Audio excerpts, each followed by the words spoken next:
почитуван колега, почитувани граѓани, почитувани работници.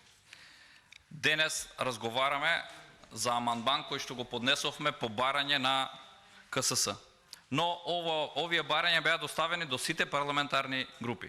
Да бидеме најасно. Станува збор за 180 милиони денари или околу 3 милиони евра за помош на оние работници кои што земаат од 18 до 22.000 денари, да бидат подпомогнати со 3.000 денари во 3 месеци, односно јануари, февруари и март. Сега, за овие околу 3 милиони евра, овде од страна на парламентарното мнозинство и колегите од власта, постојано сме убедувани дека има премногу направено за работниците во Република Македонија. Меѓутоа, бројките и фактите зборуваат сосем различно од она што тие го тврдат. И затоа, кога зборуваме за правата на вработените и остварување на одредени права, треба да зборуваме со бројки и треба да имаме визија како овие состојби да надминеме. Имено, со вака предложеното решение како амандман, сакаме да излеземе во пресред, бидејќи ова неминовно се наметнува од галопирачката инфлација, која што е предизвикана од неспособното водење на власта и овие бројки, затоа кажав, кога зборуваме да зборуваме со бројки. Ова го потенцирам, бидејќи не го кажувам јас, ова го кажува Државниот завод за статистика. Имено годишната стапка на инфлација во септември 2022 година е повисока за 19,8%, почитувани колеги. Ајде да ја видиме и по однос на конкретни ставки, односно стоки и услуги кои што се користат. Лепи жита 47,7%. Масла и масти 40%, млеко, сирење и јајца 40,7%. Месо 28,6%. Шекер и кондиторски производи 21,1%. Овошје 15,5%, риба и морски плодови 16%, безалкохолни пијалци 14% и зеленчук 22%. Се во ова го наметнува ова прашање за кое што разговараме. И вие постојано се обидувате да наметнете дека нешто е направено во изминатиот период.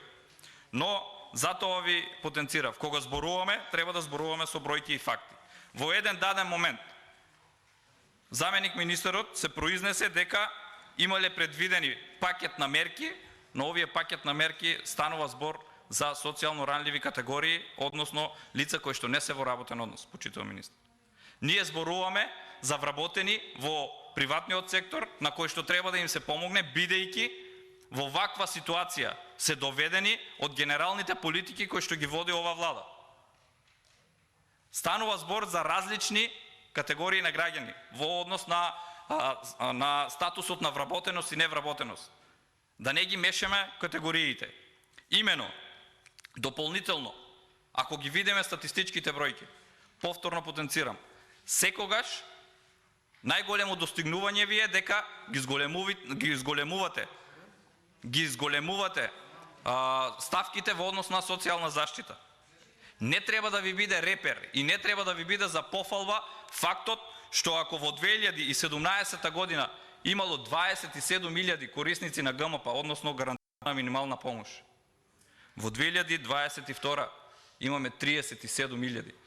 Тоа е податок дека за 4 години имаме 10.000 семејства повеќе кои што се на работна екзистенција, односно немаат сопствени приходи за прехранување на своето семејство.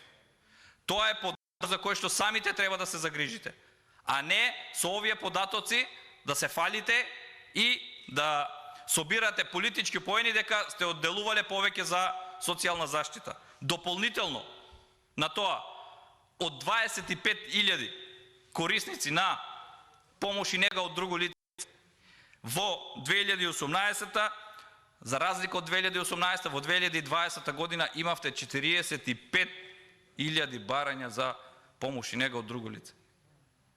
Ова укажува на фактот дека имаме сериозни социјални проблеми во Република Македонија, за кои што вие упорно тврдите дека создавате услови за истите да бидат рамноправни, односно да им биде помогнато, но Ова не го кажуваат и бројките со кои што ви цитираме. Зошто? Еве, ќе ви цитирам уште еден податок.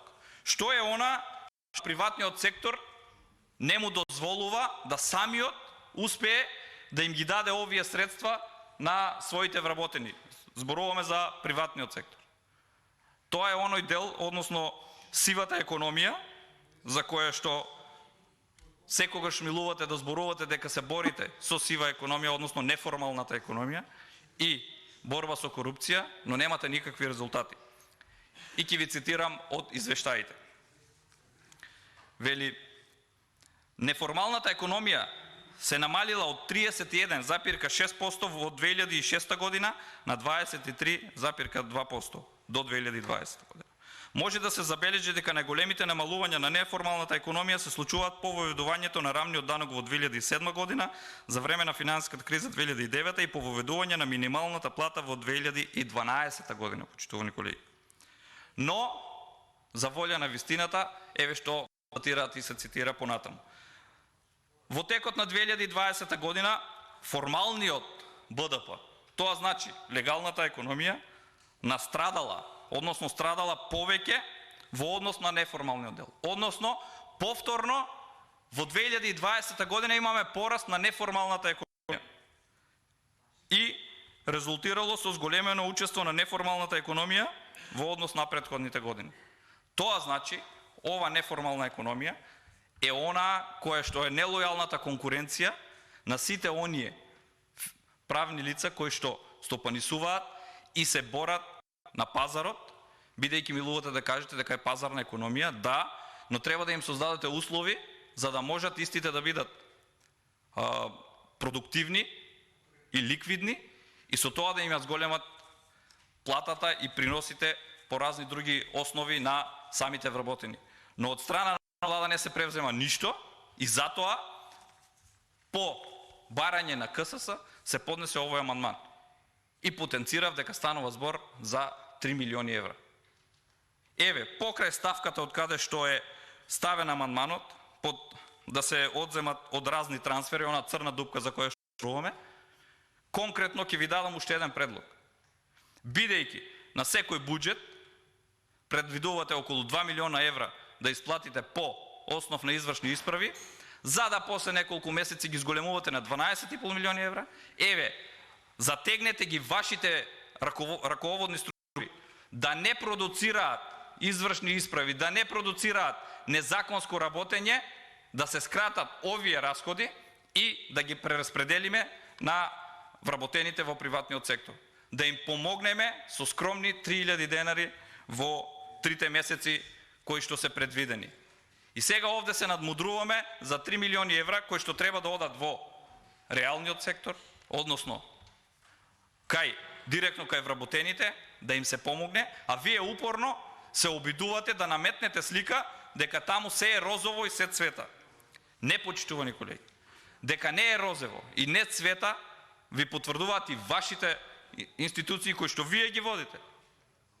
Државниот завод за ревизија не е приватно лице, односно не е правно приватно лице, туку е државен орган, кој што ви потенцира на кој начин и како ги водите финансиите, односно финансиските извештаи кои што ги доставуваат, и од еден ревизорски извештај да го завршевте со целосна постапка пред истражните органи до судските инстанции, тие 3 милиони евра ќе ги имаше денес, за да можете да им помогнеме на овие граѓани, односно на сите овие граѓани. Секогаш милувате да споредувате, но еве, бројките ви го говорат спротивното.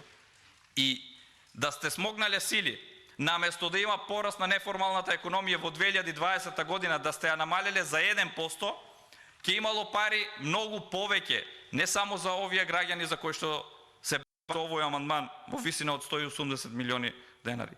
За многу други категории на граѓани и амандмани кои што ги имаме поднесено.